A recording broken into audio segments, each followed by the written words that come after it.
Coba teman-teman bayangkan, jika Indonesia adalah negara superpower yang makmur, seperti Amerika yang memiliki dolar sebagai mata uang dunia, atau Tiongkok yang merupakan pabriknya dunia, membuat hampir dari semua peralatan elektronik yang kita gunakan sehari-hari. Ya, itulah cita-cita dari Mardigu Wowick Prasantyo, atau yang lebih dikenal sebagai Bosman Sontoloyo. Dia bercita-cita Indonesia menjadi negara superpower yang rakyatnya cerdas dan juga makmur. Tidak hanya bercita-cita, walaupun tidak menjabat di pemerintahan, Mardigu sekarang aktif menyuarakan MMT atau mencetak uang berdasarkan proyek produktif, seperti yang dilakukan oleh negara-negara superpower. Tapi kali ini, kita tidak akan bahas mengenai MMT, tetapi lebih kepada sosok Mardigu itu sendiri. Mardigu yang kontroversial merupakan seorang yang visioner, memiliki visi yang luar biasa. Dia adalah seorang pebisnis yang sukses. Walaupun sekarang dia sukses, ternyata Mardigu telah banyak mengalami kegagalan dalam bisnisnya. Sampai-sampai, dalam keadaan terendahnya, istrinya yang ia cintai juga ikut meninggalkannya. Dan ini dia, biografi singkat Bosman Sontoloyo.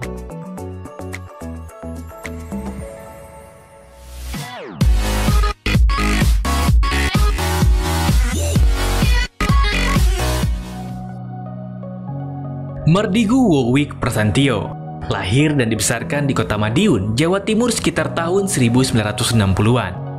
Dia berasal dari keluarga yang sederhana. Bapaknya adalah seorang perwira militer di Angkatan Udara. Pada masa kecil dan remaja, Mardigu terpaksa pindah-pindah sekolah karena harus mengikuti orang tuanya yang dinas militernya selalu dipindahkan dari satu kota ke kota lainnya.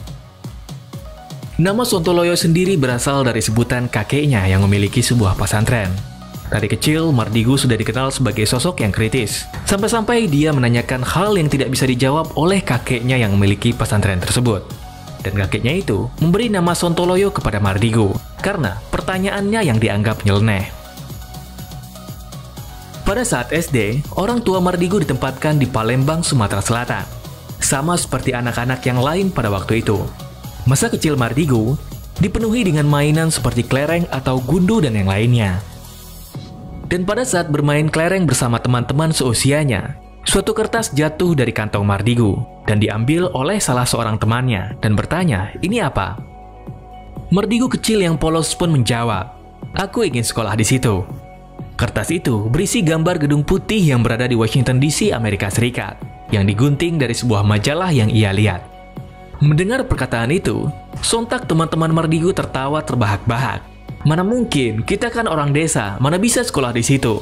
Rumah kamu saja masih beralaskan tanah," kata salah seorang temannya. Tapi Mardigu kecil bukanlah seorang yang baperan. Walaupun benar rumahnya masih beralaskan dengan tanah, tetapi dia tetap santai saja dan mengambil lagi kertas guntingan majalah bergambarkan gedung putih itu kembali ke sakunya.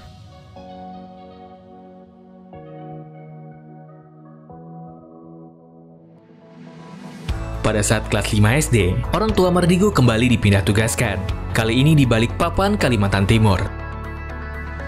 Mardigu selalu membawa guntingan kertas majalah bergambarkan gedung putih di Washington DC tersebut kemanapun ia pergi. Dan setiap kali temannya melihat, dan dia menceritakan bahwa dia ingin sekolah ke Amerika, teman-temannya selalu mentertawakan cita-cita tersebut. Karena saat di bangku sekolah, nilai Mardigu tergolong biasa-biasa saja. Saat sekolah menengah atas, Mardigu pindah ke DKI Jakarta. Walaupun sering ditertawakan tentang cita-citanya yang ingin sekolah di Amerika, hati Mardigu tidak pernah berubah. Dia tetap berusaha keras untuk mewujudkan impiannya tersebut.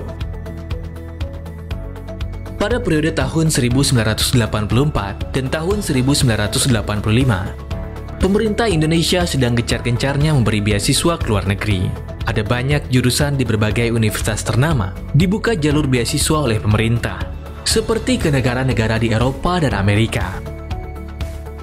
Melihat peluang tersebut, Mardigu yang memiliki cita-cita kuliah di Amerika mengambil kesempatan tersebut dengan cara mengajukan proposal kepada dinas terkait. Pada hari pengumuman, ternyata nama Mardigu tidak masuk ke dalam daftar nama siswa yang menerima beasiswa. Tetapi walaupun tidak diterima beasiswa, Mardigu tidak berkecil hati. Niatnya untuk kuliah di Amerika tetaplah kuat. Jalan apapun akan ditempuh. Dan ternyata, setelah 3 hari dari pengumuman daftar yang diterima beasiswa itu diumumkan, Sampailah sepucuk surat dari dinas terkait kepada Mardigu di sekolahnya, yang menyampaikan bahwa dia diundang ke kantor dinas tersebut. Sesampainya di kantor dinas terkait, Mardigu bertemu dengan salah seorang siswa SMA yang juga diundang. Mardigu bertanya kepada anak tersebut kenapa dia diundang. Tetapi anak itu juga tidak tahu kenapa dia diundang. Dan sampailah mereka masuk ke dalam sebuah ruangan, bertemu dengan pejabat yang memaki-maki mereka. Kenapa tidak? Nilai rapor mereka kebanyakan angka 6 dan 7-nya. Mendaftar beasiswa untuk kuliah ke Amerika. Apakah kalian tidak punya pikiran? Kata pejabat tersebut. Di akhir makiannya yang berkisar 15 menitan, pejabat itu berkata, "Kalian berangkat ke Amerika." Mendengar perkataan tersebut, Mardigu dan temannya tadi terkejut. Jangan senang dulu, ada 6 beasiswa yang dibuka untuk pergi ke Amerika. Dan yang mendaftar hanya kalian berdua, jadi kalian berangkat, kata pejabat tersebut. Itu mungkin penyebabnya nama Mardigu tidak keluar di pengumuman yang sebelumnya, karena nilainya jelek. Tetapi karena kuota untuk kuliah di Amerika belum satu pun yang terisi, akhirnya dinas terkait tidak memiliki pilihan lain.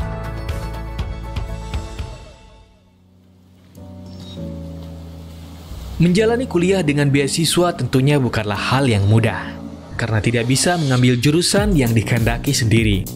Jadi, jurusannya sudah ditentukan sebelumnya.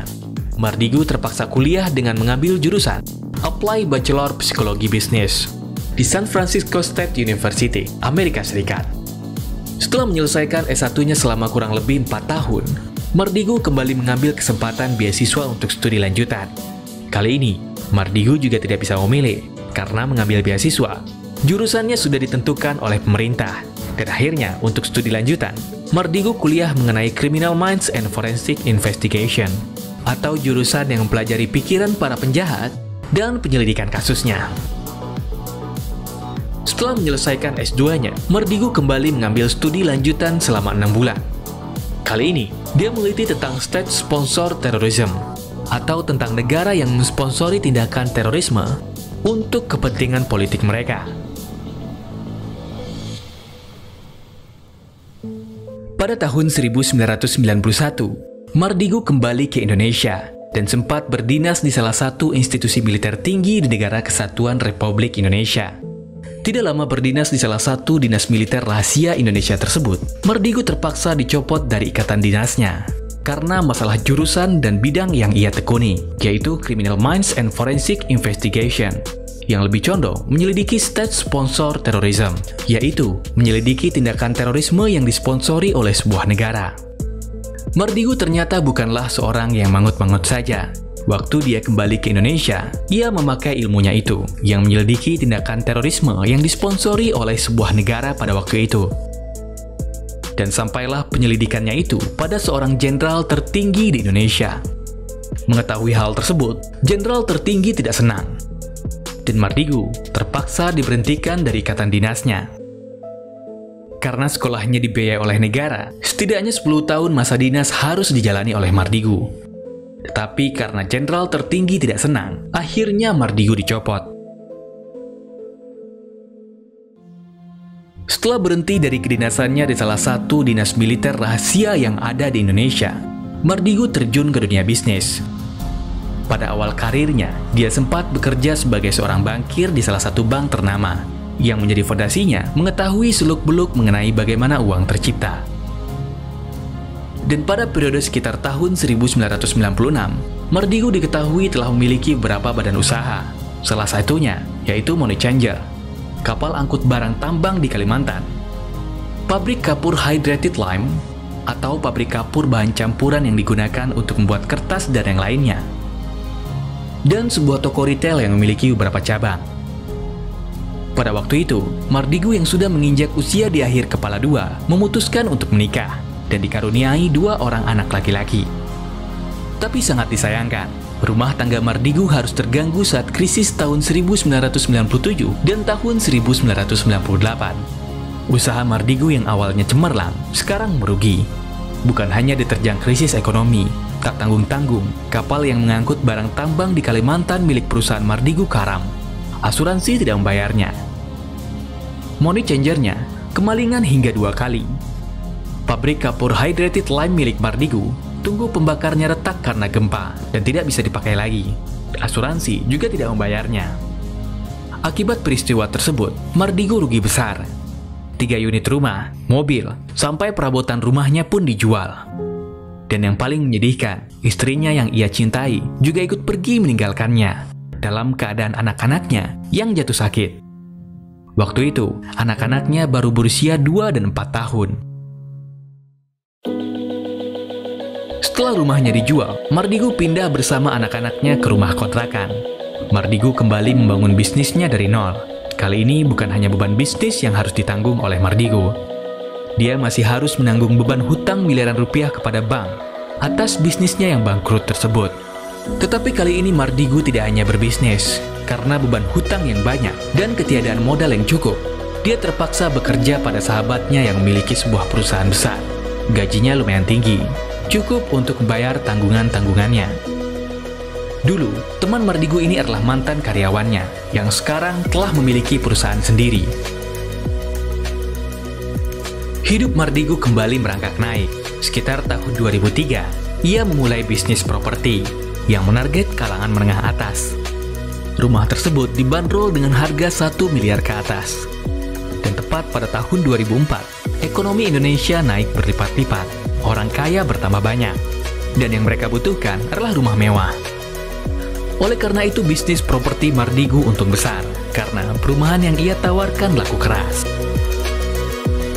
Bisnis properti ternyata tidak selamanya baik.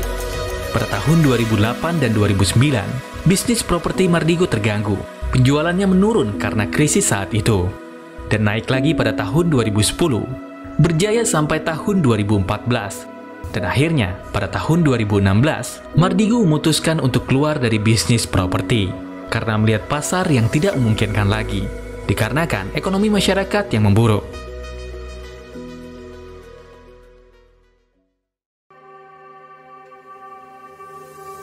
Pada tahun 2010, nama Mardigu mulai dikenal oleh khalayak umum. Dia sering dimintai pendapat mengenai kasus terorisme. Mardigu juga diketahui telah mewawancara lebih dari 400 terpidana kasus terorisme.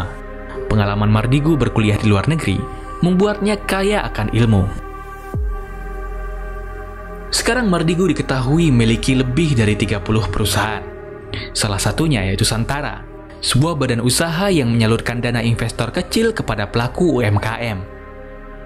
Dinaran, sebuah aplikasi pembayaran uang yang memiliki jaminan emas. Setelah aktif sebagai pengamat terorisme yang sering diwawancara oleh TV nasional, nama Mardigu kembali muncul ke permukaan sekitar awal tahun 2019. Ketika dia aktif mengkritisi pemerintah yang terlalu menganak-emaskan BUMN, sehingga perusahaan swasta banyak yang mati. Dan juga dampaknya, aliran uang yang beredar di masyarakat menengah dan menengah bawah menipis, seperti yang kita rasakan saat sekarang ini. Mardigu juga dikenal sebagai pelopor teori MMT atau teori modern moneter, yang menyarankan pemerintah untuk tidak berhutang kepada institusi swasta asing untuk mencetak uang. Cukup cetak uang berdasarkan proyek produktif. Untuk mudahnya, Akbar jelaskan secara singkat. Sekarang misal pemerintah dan swasta di Indonesia membutuhkan uang 500.000 triliun rupiah. Maka Bank Indonesia tidak bisa mencetaknya, karena Bank Indonesia terikat perjanjian dengan IMF dan World Bank. Jadi, BI harus menerbitkan bond terlebih dahulu. Atau sederhananya, minta hutangan kepada IMF dan World Bank. Lalu IMF dan World Bank menerbitkan dolar yang juga sebenarnya dicetak di komputer saja.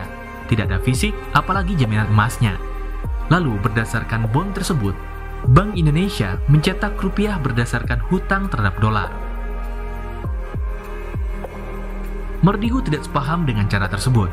Dia berpendapat, sebenarnya Bank Indonesia kalau ditempatkan di bawah Dirjen Moneter, tidak perlu hal seperti itu. Kita hanya butuh dolar untuk transaksi luar negeri, ekspor, impor. Untuk produksi dalam negeri, kita tidak memerlukan dolar. Jadi, sebenarnya pemerintah bisa mencetak uang sendiri, tetapi harus berdasarkan proyek produktif, maka dijamin tidak akan inflasi. Kritikan Mardigu di YouTube ternyata membuat beberapa pihak terganggu. Sampai-sampai nama Mardigu dihilangkan dari Wikipedia. Mardigu adalah seorang pebisnis yang patriotik. Walaupun dia adalah seorang yang suka mengejar profit, dia tidak senang ketika negaranya dikerjai oleh institusi internasional yang ingin mencekram Indonesia dalam jangka waktu yang panjang. Mardigu adalah seorang yang visioner, memiliki cita-cita yang luar biasa. Dia menginginkan Indonesia ke depannya menjadi negara superpower. Walaupun sempat mengalami kegagalan dalam hidupnya, Mardigu tidak menyerah. Dia bangkit dan belajar dari kesalahannya itu.